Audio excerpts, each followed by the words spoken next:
All right, we are going to start our post-race media availability with Denny Hamlin, driver of the number 11 Joe Gibbs Racing Toyota Camry. Denny, talk a little bit about your race today. Really had a solid car all day long. We lost some track position there when a couple guys took 2 tires. We took 4, and then we had a bad restart, and that kind of took us, back in the pack 10th, 12th or so. And then 18 pitted long, trapped us a lap down, and then that kind of hurt us a little bit. And then we, just fought back to 4th, I think it was. Drove back up to 4th, and then it was an easy decision to take 2 tires there. It was the only way we were going to get out front and hopefully win the race. But 78 passed us on that one restart, and then we just the 2 tires faded and couldn't hold off the 4 there. Denny, looking ahead to next week at Phoenix, what do you and the 11 team need to do to get ready and advance to the championship 4? Same thing we did today is just give ourselves a position, a chance to win, up front inside the last fuel window, and we'll just see how it all pans out. But overall, a good points day. I would have taken this points day before the day started, but my competitors obviously performed well and stretched the lead out. We're also joined now by the driver of the number 78 Furniture Row Toyota Camry, Martin Truex Jr. Martin, talk a little bit about your race today on a pretty warm day.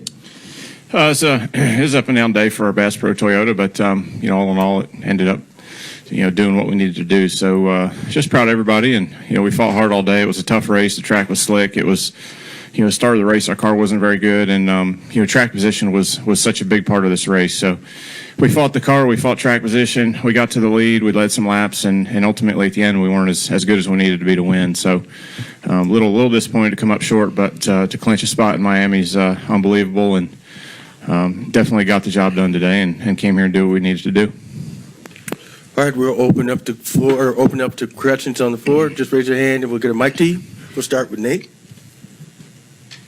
Nate Ryan, NBC Sports. Questions for both. Denny, for you first. It looks like points-wise, as Martin said, he clinched a spot, so it's pretty much 5 guys racing for 1 spot, and you're 19 points behind Keselowski in 4th.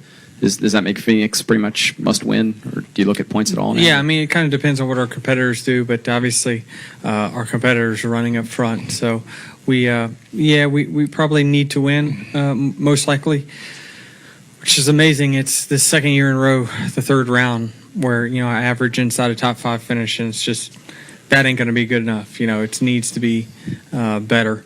But it's about winning races, and that's what we'll go next week and try to do.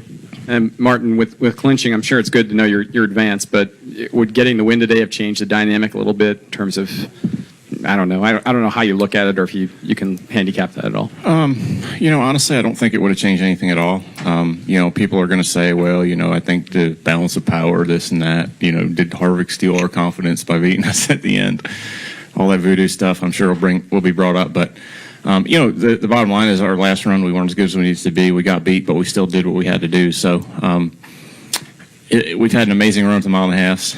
To win whatever 6 of them this year in a row was ridiculous, and to think that we came up only 8 laps short to do 7 is pretty crazy to even think about. So I'm proud of what we did today, and Homestead's a completely different animal. So excited to go there, and I think next week maybe I'll just go test it at Phoenix for Denny. We'll come down in front to Lewis. Louis Frank, Reuters. Martin, you touched upon the performance. Could you just take us through how Kevin passed you for the win, for the lead, and then the win? Yeah, I on the long runs, I would just get really loose getting in the corner. As the runs went, I'd get looser and looser, and there really wasn't much I could do about it. And I could hold my own in clean air, but as soon as I'd catch lap cars, I'd just get so loose getting in the corner. We ran up on the 6 and somebody else racing each other, taking up the whole racetrack, and I just went into one and started chattering rear tires and chasing it up the hill. And, Harvick followed me and got loose with me, but somehow got to my right rear corner and got outside me, just carrying that momentum. So, I thought when we went in there and we both started sliding up that I was going to be okay.